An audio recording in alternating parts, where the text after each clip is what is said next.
संकल्प मेळावा आहे, संकल्प सभा आज आपण काँग्रेस आणि महाविकास आघाडीच्या माध्यमातून आयोजित केली आहे। सकाळी मेहते साहेबांच्या अक्कलकोटमध्ये भव्य दिव्य अशी संकल्प सभा झाली आणि आता टाकळीकरमध्ये दक्षिणची संकल्प सभा होत आहे।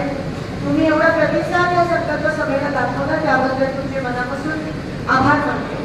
खरं तर आपण प्रचाराला सुरुवात ही आपल्या कुटुंबापासून करतो। आपण सगळे एका कुटुंबाचा भाग आहोत, आपण सगळे काँग्रेसचं कुटुंब आहोत आणि आपल्यापासून सुरुवात झाली पाहिजे म्हणून आपण ही संकल्प सभाचं नियोजन आज केलं।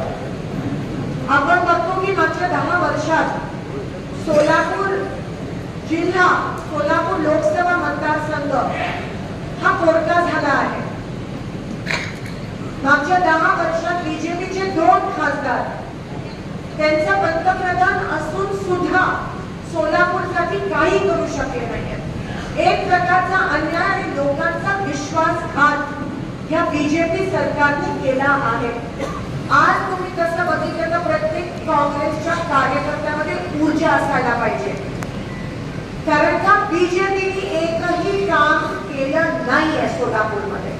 आपली जमेची बाजू आहे, आपण उत्तर देऊ शकतो, आपण प्रश्न विचारू शकतो की मागच्या 10 वर्षात तुम्ही महागाई कमी केली का, तुम्ही मंत्र्याला जमा केले का, तुम्ही शेतकऱ्यांच्या पिकासाठी भाव दिला का, तुम्ही पीक विमा दिला का, तुम्ही सोलापूरसाठी पाण्याचं साधन नियोजन तरी केलं का, तुम्ही सोलापूरमध्ये विमानतळ चालू केलं का, तुम्ही सोलापुरात एक तरी उद्योग आणला का, तुम्ही काय केलं मागच्या 10 वर्षात?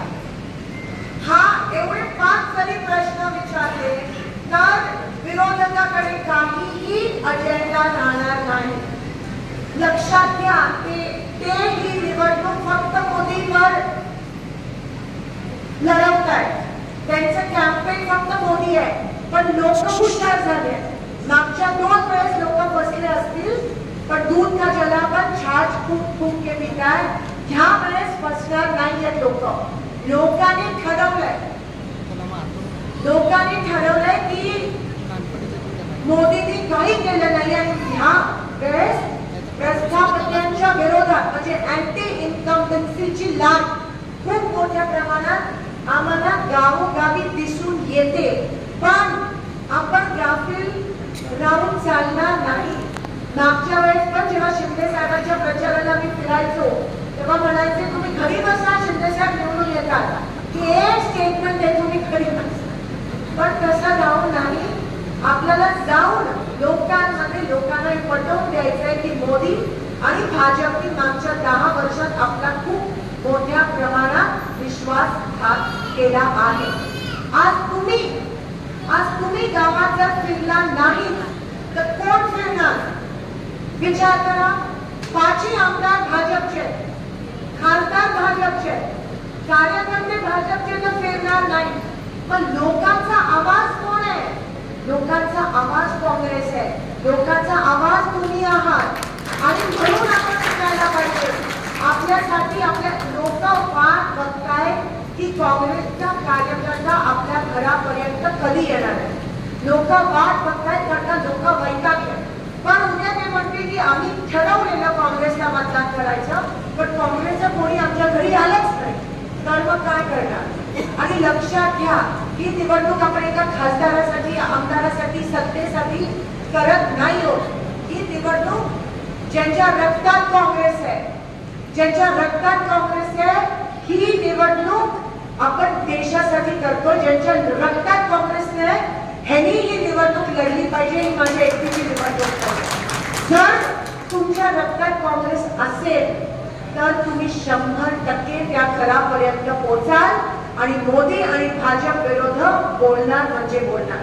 जर तुमच्या रक्तात काँग्रेस आहे तर तुम्ही घरी बसणार नाही, कारण का या देशाला, त्या लोकांना आपली गरज आहे। आज वाली कोण आहे गोरगरिबांचा? बीजेपी तर फक्त अदानी अंबानीचा वाली आहे, गोरगरिबांचा वाली कोण आहे या देशात? काँग्रेस पक्ष आहे आणि त्या काँग्रेस पक्षाचा आवाज आणि त्या काँग्रेस पक्षाची आत्मा तुम्ही आहात, त्या काँग्रेस पक्षाचा धीर तुम्ही आहात, या काँग्रेस पक्षाचा झेंडा तुमच्या खांद्यावर आहे, म्हणून आपण लोकांपर्यंत पोहोचायला पाहिजे, कारण लोकांना आपली गरज आहे. आज एकमेव काँग्रेस पक्षाच्या कार्यकर्त्याची जबाबदारी आहे की आपण लोकशाही वाचवली पाहिजे. आपण नाही केलं तर कोण करणार? हुकुमशाहीच्या विरोधात आपणच लढू शकतो. आपण नाही लढलो तर कोण लढणार? या देशासाठी, या संविधानासाठी आणि या लोकशाही वाचवण्याची आपली जबाबदारी आहे, आपलं कर्तव्य आहे.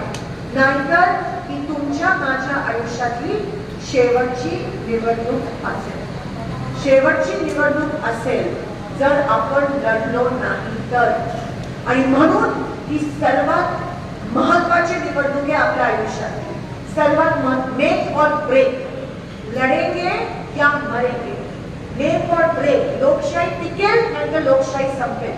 कालच कोणीतरी उदाहरण देत होतं, रशियामध्ये पुतिनची निवडणूक आहे, पण पुतिनने त्यांच्या विरोधातल्या सगळ्या लोकांना जेलमध्ये टाकलं आणि जे उरले त्यांना तडीपार केलं आणि लोकशाहीचं ढोंग त्या ठिकाणी करतायत, लोकशाहीचं नाटक करतायत. आपण जर आता उभे नाही राहिलो तर आपल्या देशात पण उद्या हे होण्याची शक्यता आहे. आणि आपल्याला कसली भीती आहे मला सांगा?